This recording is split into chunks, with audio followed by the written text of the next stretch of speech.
licenciado en Derecho por la Universidad Regiomontana, con maestría en Derecho con opción a doctor en Derecho Administrativo por la Universidad de Zaragoza, España, presidenta de la Conferencia Nacional de Seguridad Municipal, presidenta municipal de General Escobedo, Nuevo León, diputada del Congreso de Nuevo León en el periodo 2006-2009, secretaria del Ayuntamiento también en el periodo 2003-2006, y como presidenta municipal creó a la primera policía de proximidad en el país, Proxpol. Además, creó el programa piloto de justicia cívica. Como presidenta de la Conferencia Nacional de Seguridad Pública Municipal, participó en la creación del Modelo Nacional de Policía y Justicia Cívica, propuesto por el presidente de la República y autorizado por unanimidad por el Consejo Nacional de Seguridad.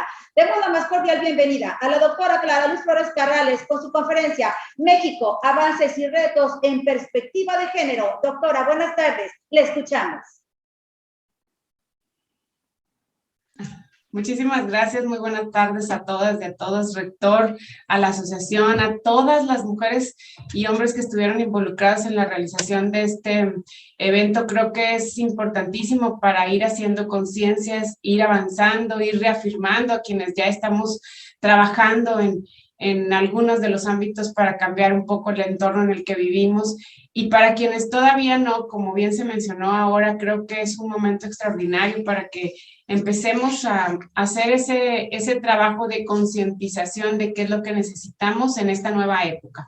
Ahorita lo decía el doctor Alejandro y quiero empezar con esa análisis sobre todo y con la referencia del doctor Alejandro, rector de la universidad, que hablaba de cómo ese gran reto lo tenemos nosotras como mujeres, en donde es una era del conocimiento combinada con muchas adversidades que hemos vivido en esta época, que si bien es cierto, las adversidades han sido importantes para toda la sociedad, pero para nosotras como mujeres han sido mucho más, porque quienes más hemos, perdón, quienes más hemos ha repercutido el tema de la pandemia, el tema de las restricciones, ha sido en las mujeres y eso está demostrado estadísticamente.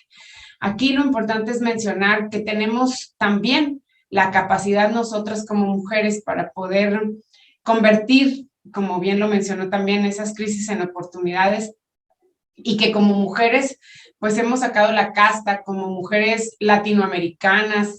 En México es muy dado que seamos mujeres fuertes y bueno, pues hoy hay que hacer referencia a esas mujeres fuertes que somos. En una época, habiendo escuchado a una mujer activista hindú, que ella ha trabajado mucho en el tema ambiental y ha trabajado mucho en el tema del feminismo, Vadiva Shiva, algunos de ustedes sabrán de ella. Ella mencionaba en alguna de sus conferencias, y a mí se me quedó muy grabado, de cómo nos hemos ido adecuando la humanidad a la nueva época que estamos viviendo. Y una de las adecuaciones fue, y hace referencia en cómo en el principio de la vida en la tierra se necesitaban las habilidades de los hombres para ir por el alimento y las habilidades de las mujeres estaban enfocadas en trabajar en el cuidado de la familia, en el cuidado del alimento, en que no se echara a perder el alimento que los hombres traían, etcétera. Pero también ella hablaba de cómo esas habilidades en su momento surtieron efectos para el crecimiento de la humanidad y que hoy las habilidades que se requieren para el crecimiento y para el establecimiento y supervivencia de la humanidad son estas otras habilidades, las de resiliencia, las de sororidad, las de empatía, las de cuidado, claro, también del medio ambiente, de la humanidad, incluso de los propios gobiernos. Entonces, creo que tenemos un gran reto. Esta es una gran oportunidad para poder ir enfocándonos en lo que realmente necesitamos y podemos hacer cada quien y cada una de nosotras. Creo que todas podemos hacer mucho para que nuestro entorno vaya cambiando y que vayamos logrando esa necesidad urgente que tenemos y apremiante de que no haya violencia para las mujeres, de que no haya ningún tipo de violencia para las mujeres. No hablemos y no lleguemos a que obviamente no queremos ninguna mujer desaparecida, ninguna mujer que hayan cometido con ella ningún feminicidio. Y precisamente por eso es que nosotras como mujeres nos toca a cada una de nosotros desde nuestra trinchera hacer nuestro esfuerzo importante desde la educación, desde nuestro trabajo, desde no permitir que haya ningún tipo de violencia con nosotras y desde informarnos también para saber qué es lo que significa la violencia y qué no. A mí, en la invitación que se me hizo fue precisamente hablar de los avances y los retos que tenemos en la perspectiva de género. Creo que hemos avanzado, ha habido algunas leyes, ahorita haremos mención de esto, pero también es cierto que tenemos muchos retos y esos retos los tenemos que tener muy bien visibilizados y enfocados para nosotros poderlos trascender y poderlos superar y poder dejarles a las siguientes generaciones de mujeres que seamos en menores condiciones, batallen lo menos posible o menos, al menos, lo menos que nosotros batallamos. Y me voy a permitir compartirles pantalla. Les voy a una presentación que preparé precisamente para darle a este tema un poco de más visibilización. Hablo de el reto que tenemos como perspectiva de género. Si bien es cierto, en México se ha legislado con diferentes herramientas, se ha priorizado la perspectiva de género, es verdad también que aún no hemos movido el suelo firme, y yo quiero decir el suelo firme porque es verdad que puede haber paridad en un congreso, pero si la paridad en un congreso no permite que haya leyes y que todas las leyes sean con paridad vertical y horizontal, y que esta paridad sea también incluso en el trato hacia las propias mujeres, es inútil que haya estas leyes. Es verdad que antes no las había, es verdad que antes no había mujeres, pero también es verdad que necesitamos como mujeres que podamos estar en estos cargos importantes, pues garantizar esa implementación para que esa implementación pueda garantizar que el concepto y el objetivo de la paridad de género no se desperdicie, vamos, a la hora de que se haya legislado, porque luego podemos ver expresiones en donde nos dicen, pues ya les puse su paridad, ya con eso ya tienen que estar tranquilas, ¿no? Si no se trata de estar tranquilas, queremos estar y queremos tener las mismas oportunidades y las mismas garantías, como también tenemos las mismas obligaciones, incluso pudiéramos decir que algunas aceptan hasta más obligaciones. Por eso es muy importante hacer la mención de la fortaleza que contamos, en la que contamos como país, como región latinoamericana, donde los entornos que son toda la región latinoamericana de América son similares. El carácter y el coraje de nosotras como mujeres, de los propios colectivos quienes nos han puesto el ejemplo a muchas mujeres en esa voz recurrente de garantizar esa perspectiva de género que incluya a todos y a todas con las mismas circunstancias. ¿Qué es la perspectiva de género? Quise hacer esta mención, estaba dudando entre si ponía lo que era perspectiva de género o no, porque pues obviamente hoy estamos aquí muchas mujeres que hemos trabajado y que hemos visto la perspectiva de género casi diario y todo el día platicamos y hablamos de estos conceptos, pero era importante también para quienes pudieran estar por primera vez tocando estos temas y que les pudiéramos abrir un poquito la perspectiva de lo que es este concepto. La perspectiva de género hace alusión a una herramienta conceptual que busca demostrar que las diferencias entre mujeres y hombres se dan no solo por su determinación biológica, sino también se dan por las diferentes culturas asignadas a los seres humanos. Y aquí hablamos en México mucho del patriarcado, hablamos mucho de las condiciones que se pudieron haber generado en estas condiciones.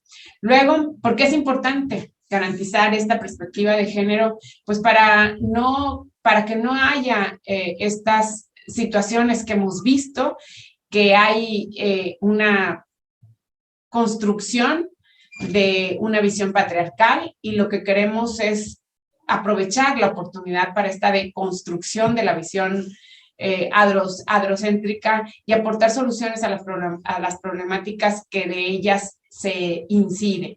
Obviamente garantizar que no haya injusticia, la discriminación, la desigualdad, la violencia y que podamos tener acciones con esta perspectiva para comprender profundamente tanto la vida de las mujeres como los hombres y las relaciones que se dan entre los hombres y las mujeres.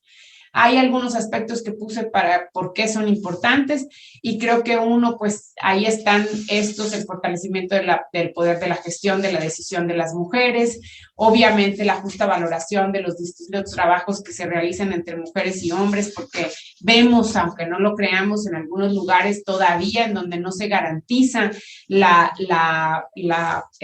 garantía de, no se da la garantía de recibir las mismas percepciones salariales, desde esas hasta que se utilicen precisamente por la garantía de la ley de la paridad de género, mujeres que luego que se utilicen sus condiciones de mujer y que ganen puestos, por ejemplo, de elección popular, luego quieran erradicar su importancia o minimizar la importancia de una directora general de una empresa y diciendo estos adjetivos que luego creemos que son emanados precisamente de esta cultura y esta formación patriarcal que hemos tenido durante siglos en México. Luego, la importancia también, la aplicación de la perspectiva de género en los estudios radica en las posibilidades que ofrece para comprender cómo se produce la discriminación hacia las mujeres y las vías que tenemos para transformar esta discriminación. Estos avances que se han dado pues han sido importantes, como les mencionaba ahora, la creación de leyes, la ley para la igualdad entre las mujeres y los hombres, la ley de acceso a las mujeres de una vida libre de violencia, las normas electorales de las cuotas de género, la ley federal para prevenir y eliminar la discriminación, la ley Olimpia, ahora recientemente no tan distante, la Convención Americana de los Derechos Humanos, la Convención sobre la eliminación de todas las formas de discriminación contra la mujer, la Convención Interamericana para prevenir, sancionar y erradicar la violencia contra la mujer. Hemos tenido muchos avances como lo platico aquí en esta presentación, pero creo que lo más importante es ver que además de estos avances, nos tenemos muchos más retos y esos retos tienen que ver con una aplicación real de la ley. ¿A qué me refiero con una aplicación real de la ley? Pues se dio un avance, y lo quiero hacer como un caso práctico. Se dio un avance de determinar, por ejemplo, una determinación de violencia de género de un sector que tenga que tener, que tiene violencia. Y este sector se hace con un código que se determina y que se determina que en esa zona hay violencia extraordinaria, pero no se establecieron mecanismos para quitar ese código. Entonces, ¿qué hace? Que haya una desincentivación hacia los propios gobiernos para no querer quitarse ese toque de ser gobiernos o zonas violentas contra las mujeres, y entonces este gobierno pues no hace ninguna medida, ninguna política pública, porque al cabo que ya me quedé con esa asignación. El diseño de leyes con perspectivas de género, desgraciadamente podemos tener leyes, esta ley de paridad, en la ley electoral que ponen, hoy nosotros en Nuevo León tuvimos un retroceso bárbaro en cuanto a la ley de paridad, porque nos quitaron esta paridad horizontal a las mujeres y desgraciadamente regresamos a como estábamos antes. Los roles y los estereotipos de género arraigados en la sociedad como mexicana, y ahí yo quiero hacer mención de algunas situaciones que he estado, documentos que he estado investigando y que tienen que ver cómo nos hemos ido educando como mujeres, o nos han educado las generaciones como mujeres en un sistema patriarcal que, aunque no lo queramos, muchas hemos sido víctimas de haber sido educadas sobre ese sistema, y muchas que no fueron víctimas o que no fuimos víctimas de haber sido educadas en un sistema patriarcal, salimos de nuestro entorno familiar y nos topamos con entornos escolares, incluso de trabajo, en donde están practicando un sistema patriarcal. Y precisamente por eso es que tenemos como tener muy identificados estos roles para que nosotras mismas no seamos víctimas de nosotras mismas. Y bueno, yo hago referencia aquí a una información que saqué de un libro, de una investigación que hice, y es un libro que se llama Tejer para la propia vida. Y en este libro hace una tablita muy importante que desgraciadamente esas no se las preparé precisamente porque no tenía la autorización del autor del libro, pero habla de cómo cuando una persona se comporta en un sistema patriarcal, si una persona se comporta en forma sensible, si es mujer, nos dicen que era delicada y femenina, y si es hombre, le dicen sensibilero, y no quiero decir la otra palabra que dice el libro porque desgraciadamente es denigrante. Si una persona se comporta en forma obediente, si es mujer, es dócil, pero si es hombre, es débil. Si una mujer se comporta, una persona que es mujer se comporta de forma emotiva, ella es sentimental, pero si es un hombre, es un llorón. Si es una mujer que se comporta de forma prudente, es una mujer juiciosa, pero si es un hombre, es cobarde. Y así hay una serie de determinaciones. Si es activa la persona, si es una mujer, es nerviosa, y si es un hombre inquieto. Si es desinhibida la persona, si es mujer, es desvergonzada, pero si es hombre, es espontáneo. Si es una persona que es arriesgada, si es mujer, es marimacha, pero si es hombre, es muy hombrecito. Si es una persona que es lista, si es mujer, es una mujer preguntona y curiosa, pero si es hombre, es muy inteligente. Si es una persona que es extrovertida, una mujer es chismosa, un hombre es comunicativo. Si es una persona que se defiende, si es mujer, es agresiva, pero si es hombre, es muy hombre. Si es una persona que quiere agradar, si es una mujer, es coqueta. Si es hombre, es cortés. Y por último, si es una persona que cambia de opinión, si es mujer, es voluble.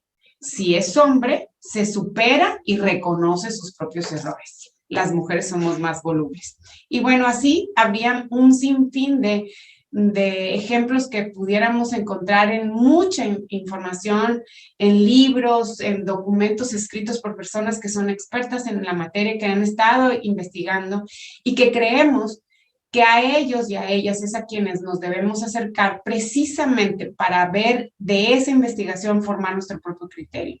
¿Qué retos además tenemos? Que haya realmente una igualdad salarial y laboral, pero que también la haya en la aplicación de la ley en cuanto al ejercicio del deber, porque vemos en cuanto a perspectiva de garantizar la perspectiva de género, vemos que hay leyes que permiten que haya equidad de género en un congreso, en una postulación de una planilla de un partido, por ejemplo, pero luego ya que llegan a ser, era la esposa que renunció la esposa y que ella permite renunciar para que su esposo sea el que tome el lugar. O vemos lugares todavía, desgraciadamente, municipios en el sur del país en donde hace 3 años amarraron a una mujer presidenta municipal porque no querían que tomara protesta como presidenta municipal para que tomara protesta su suplente.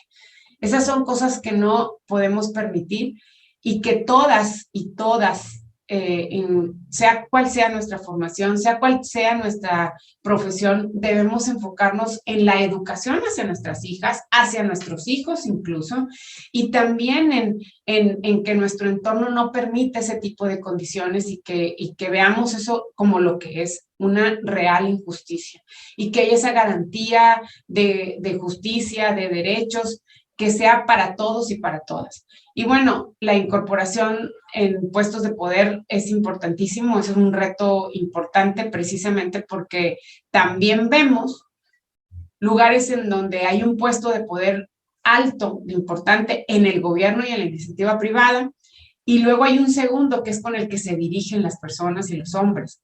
Y lo hemos sufrido muchas, que hemos tenido algunos rangos de poder en donde llegan hombres y hablan con el hombre, aunque sea un segundo nivel, porque se sienten más cómodos en hablar con un hombre y no con una mujer. Esos son los estereotipos que tenemos que quitar y esos son los grandes retos que tenemos como mujeres para poder seguir avanzando en este contexto, porque no nada más con la modificación de la ley es como podemos garantizar que haya esta oportunidad para que las siguientes generaciones tengamos mejores oportunidades y que realmente haya una equidad de género. Creo que me recorté en el tiempo, pero si quieren podemos dejar, no sé si Lili nos permita, o un tiempo para preguntas y respuestas, con muchísimo gusto estoy dispuesta.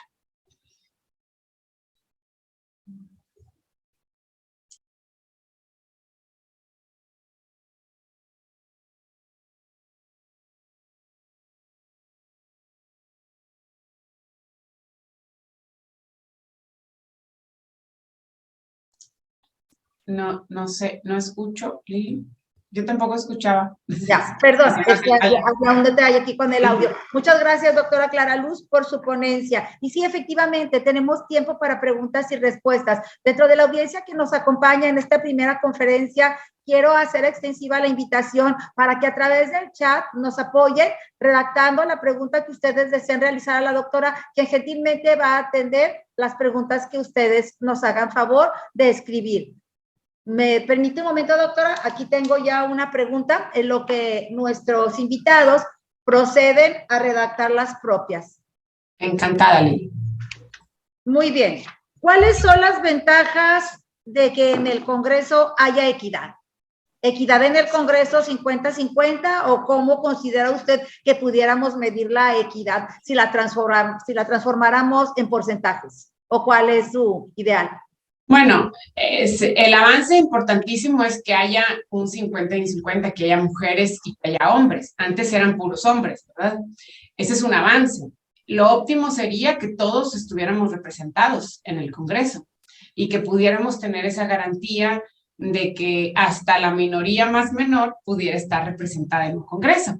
Desgraciadamente, esos son unos retos importantes que tenemos que garantizar y que tenemos que seguir trabajando. Pero más allá de eso, el hecho de que haya 50% mujeres y 50% hombres no da la garantía de que esas mujeres velen y hagan leyes para que las demás mujeres tengamos condiciones de igualdad. Entonces, imagínense si además de eso también hubiera la representatividad, ojalá y que cuando lleguemos a que haya toda la representatividad en el Congreso de todas las minorías, podamos tener esa conciencia en donde esta representatividad dé la garantía que esa minoría tenga igualdad de circunstancias en cualquiera de las condiciones que pudiera haber gubernamentales y de decisión sobre todo. Gracias por acompañarnos. Yo quisiera preguntarte y que nos compartas desde tu visión personal y tu experiencia maravillosa como mujer que has estado en la política enfrentando muchísima adversidad.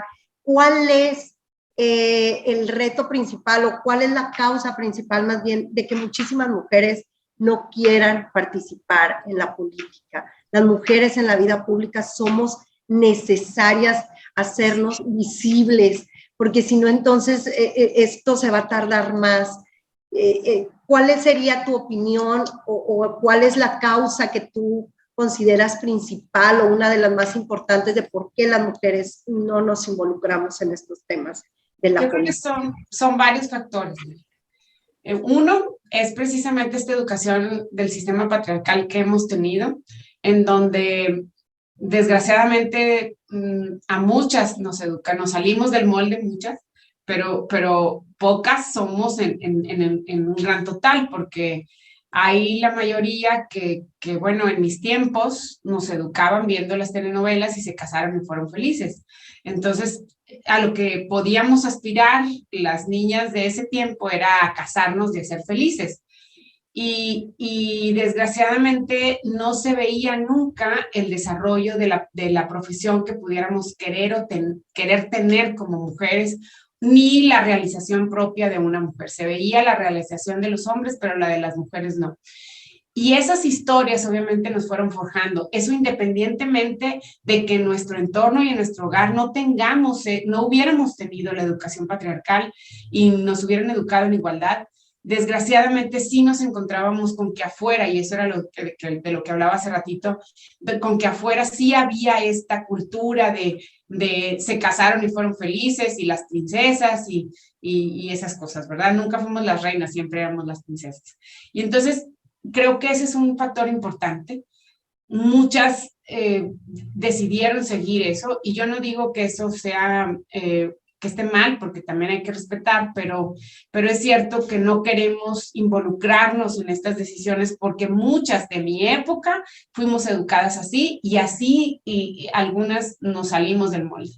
Luego, otra circunstancia que es importante es el tema de que como mujeres somos más sensibles. Y entonces, al ser más sensibles, vemos que hay muchas cosas que no están bien. Y esas cosas que no están bien es como, ¿para qué voy y me meto en algo que no está bien? ¿Y cómo lo voy a cambiar si no tengo ni herramientas, ni mucho menos? Porque también en el sistema patriarcal nos dicen que nosotros no tenemos esas capacidades. Y les voy a decir una anécdota que me pasó a mí. Yo, la primera vez que llegué a trabajar a un gobierno, llegué a una presidencia municipal a trabajar en un jurídico. Yo estudié leyes. Y en el jurídico, el director jurídico me dijo que yo no podía llegar, que si estaba consciente yo de que yo no podía llegar a ser mano derecha del director jurídico. Y le dije que por qué no. Digo, nada más en la primera entrevista me dijo eso. Y me dijo que porque era mujer y que porque las mujeres somos más débiles y no podemos enfrentarnos a líderes que tienen unas intenciones malas, vamos a decir así, a líderes que quieran invadir terrenos, a líderes así, nosotros las mujeres no pudiéramos. Entonces, de verdad, esa respuesta, esa contrarrespuesta más bien, cuando yo le dije que por qué las mujeres no podíamos aspirar a ser manos derecha, no director jurídico nunca más, ¿verdad? Manos derecha, y que me dijo que era nada más simplemente porque soy mujer. Se siente esa impotencia que dices, ¿cómo puede ser posible que seamos diferentes si somos seres humanos? Y al ser seres humanos tenemos las capacidades y habilidades que cada ser humano puede tener, y que puede haber mujeres que tengan esa capacidad y que puede haber mujeres que no, y que tengan otras habilidades. ¿Por qué me discriminas por el simple hecho de ser mujer? Y bueno, imagínense todo lo que se vive para poder llegar a ser en el sistema político trabajar. Obviamente, muchas en el camino que yo vi, pues fracasó su intento, se fueron a educar a sus hijos, porque también es difícil, y también hay que decir que a las mujeres nos cuesta doble todo. Si queremos ser abogadas, nos cuesta doble, y si queremos ejercer, nos cuesta doble, y si queremos ser mamás, nos cuesta doble. Entonces, obviamente, hay quien en el camino se cansa. Y hay quienes también nos cansamos, pero nos levantamos y lo volvemos a hacer, porque seguramente somos muchas de las que estamos aquí que decimos, bueno, nos volvemos a levantar porque sabemos que no queremos eso para nuestras hijas y para las siguientes generaciones. Entonces hay que animar a mucha gente, porque claro que necesitamos la visión de la mujer, la sensibilidad de la mujer, la honestidad de la mujer, la transparencia de la mujer en los gobiernos, porque por eso estamos como estamos. Muchas gracias, doctora. Justamente es parte de la respuesta de esta pregunta que dice, ¿cómo impulsar a las mujeres para que participen en la política? ¿Ahí qué otros tips nos podría dar o cuál es su consenso? Acompañándonos, viéndonos, hablándonos. Yo conmigo cuentan, yo les he dicho a quien sea, cuentan conmigo con lo que yo les pueda ayudar, poquito, mucho, yo les puedo ayudar porque hay un camino que he recorrido que me ha costado mucho. Y que me gustaría que quienes vienen así un poquito al lado mío y un poquito atrás, pues que no les cueste lo mismo, que esos errores y que esos fracasos no sean de ellas, que sean otros y que sean más evolucionados, y que obviamente nos permitan a las mujeres y a las siguientes generaciones tender el camino más fácil. A mí me toca seguir el camino de muchas mujeres que nos antecedieron y que nos abrieron camino. Yo estoy en un momento en el que podemos abrir, pero qué mejor que nosotras como mujeres para acompañarnos con esa labor, pero también con esa sororidad, hay que decirlo con esa sororidad. No se vale que entre nosotras mismas nos desvaloremos a otra porque vemos que esa otra sí tuvo el valor de poder hacer, contender, hablar.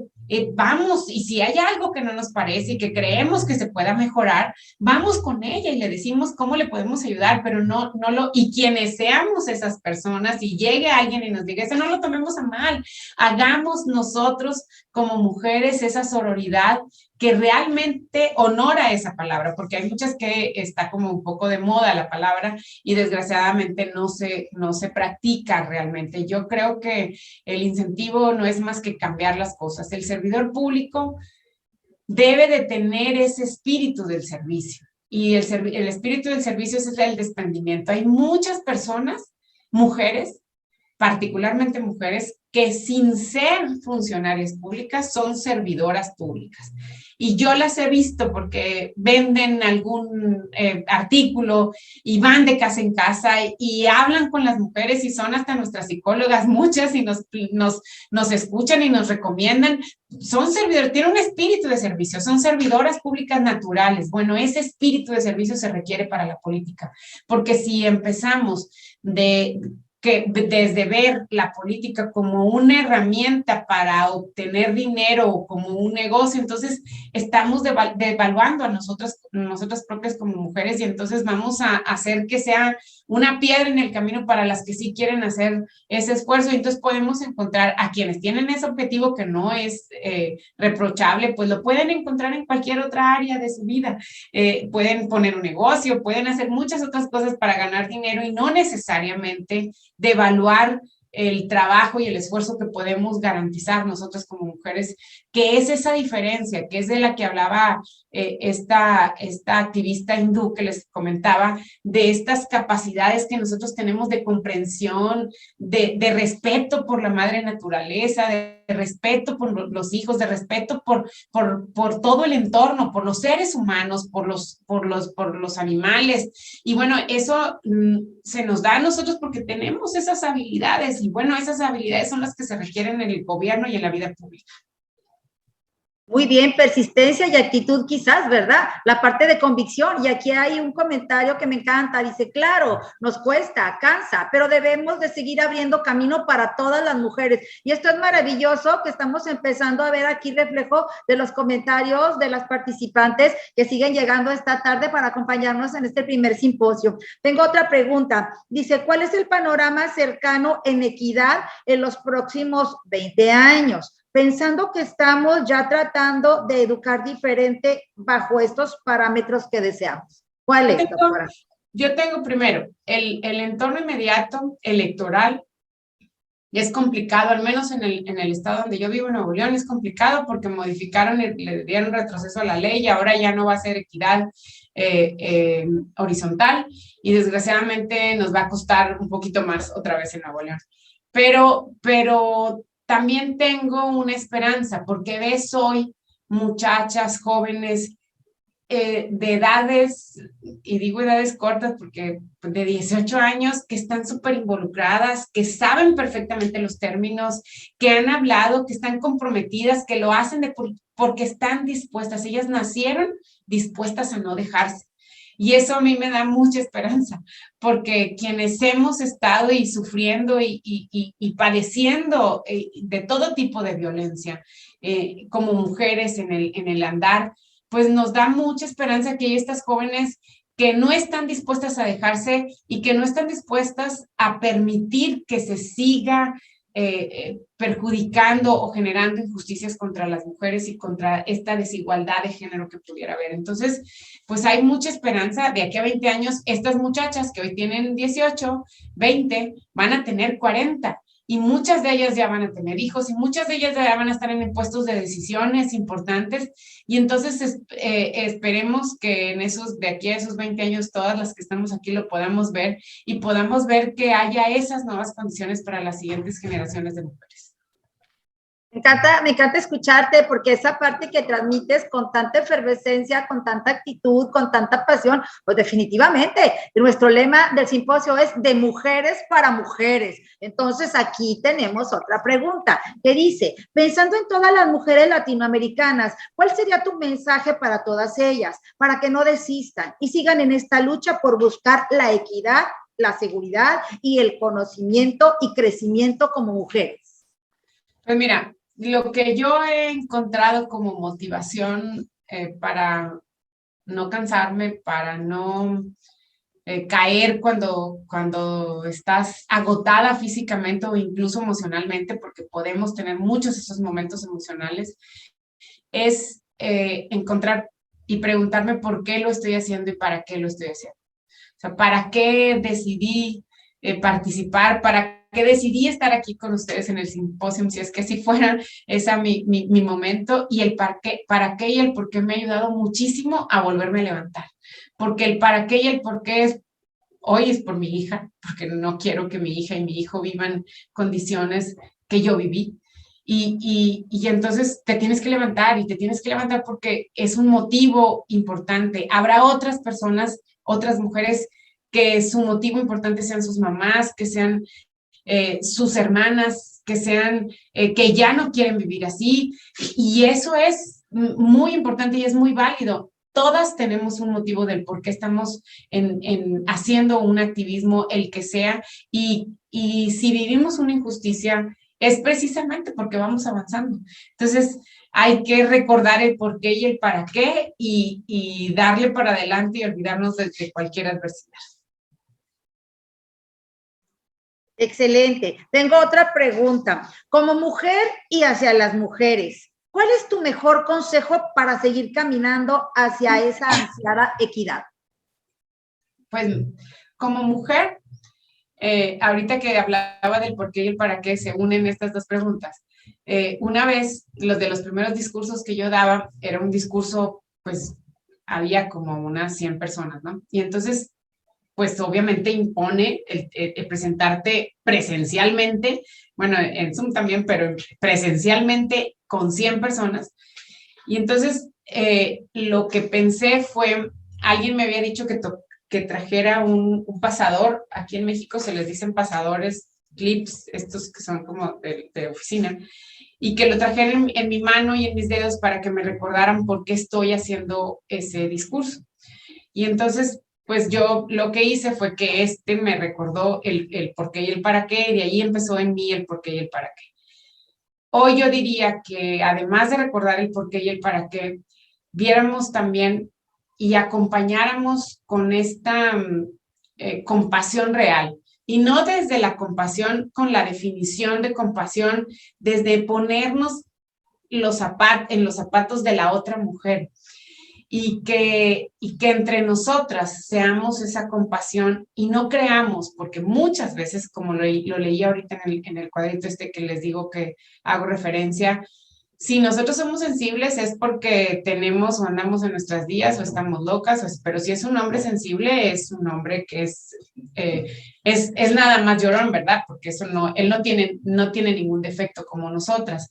Entonces, si nosotros vemos que se está haciendo un objetivo de cualquier mujer, sea quien sea adversaria o no políticamente, por ejemplo, nosotras debemos de defendernos entre nosotras, porque si nosotras no nos defendemos, no sabemos si a esa mujer está siendo víctima de eso, de la educación patriarcal que hemos tenido y que desgraciadamente nosotras como mujeres incidimos en que nuestro entorno, nuestras familias, nuestros hijos, nuestros esposos también digan lo mismo, porque nosotros les damos permiso. Cuando nosotros decimos y repetimos un juicio sobre una mujer, lo repetimos y entonces al repetirlo le damos permiso a nuestro esposo, a nuestros hijos, a nuestros hermanos de que también digan ese juicio.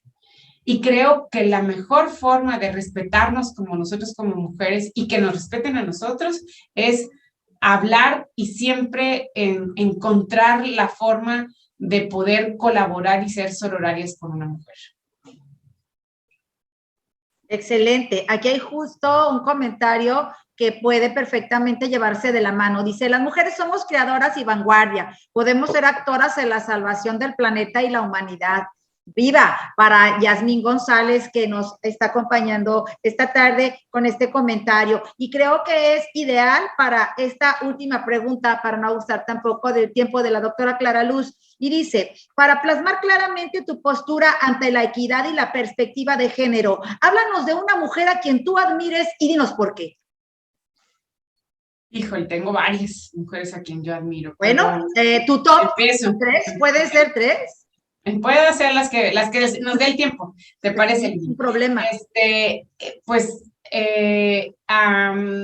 esta activista hindú, Shiva, ella a mí, Vadiva Shiva, a mí se me hace que es una mujer, fíjense, es hindú, en esa cultura, una activista en pro del medio ambiente, en pro de las mujeres, que movió, pues, ahora sí que cerros para poder garantizar y que su voz se escuche.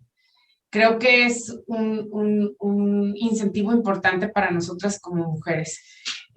Yo hablaría de mujeres escritoras, de mujeres que han hecho un esfuerzo también importante y que muchas de ellas han tenido que dejar su obra a un lado para poder crecer y poder incluso en sus tiempos tener hasta una familia y no ser tachadas de no tener familia.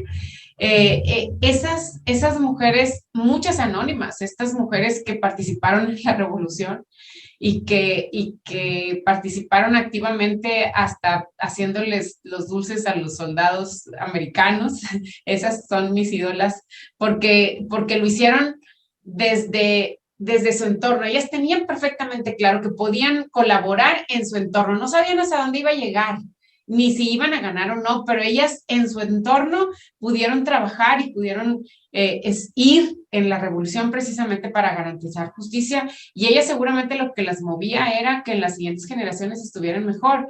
Entonces, bueno, todas esas mujeres anónimas, yo no me atrevería a mencionar a más. A Vadiva Shiva la menciono por su cultura y por su empatía con el medio ambiente y con la gobernabilidad. No me atrevería a mencionar más porque sé que hay muchas que no fueron reconocidas y que se ocultó su labor y que luego esa obra o esa labor o ese descubrimiento se hizo mérito a un hombre porque había que dejar a un lado lo que las mujeres se hicieron en esas épocas, ¿no?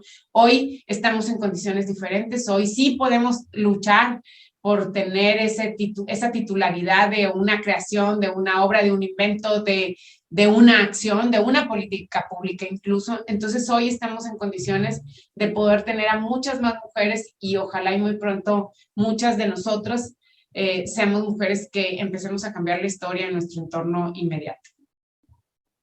Muchas gracias, doctora, definitivamente. Tenemos aquí un comentario que dice, nuestro reto es de construir el patriarcado a través de la educación y el que seamos activistas permanente en nuestros espacios, ser más auroras y unirnos en esta hermosa lucha. Y pues sí, quiero comentar también y dar las gracias a quienes nos acompañan de diferentes países de Latinoamérica. Tenemos registros de Argentina, de Perú, de Colombia, de Cuba, de Panamá, de Ecuador, de Costa Rica, de Chile. La verdad es que se van sumando poco a poco a este primer simposio internacional y pues definitivamente todas nuestras paisanas de territorio nacional que también está Venezuela, aquí me están diciendo que mencione Venezuela, se me pasó Venezuela también. Muchas gracias, Yasmín, por acompañarnos y muchas gracias a la doctora Clara Luz por esta ponencia. Maestro Gersay, ¿me puede apoyar por favor con el reconocimiento para la doctora? Doctora, a nombre de la Universidad José Martí de Latinoamérica y Enfoque MAC, le entregamos este reconocimiento por su valiosa participación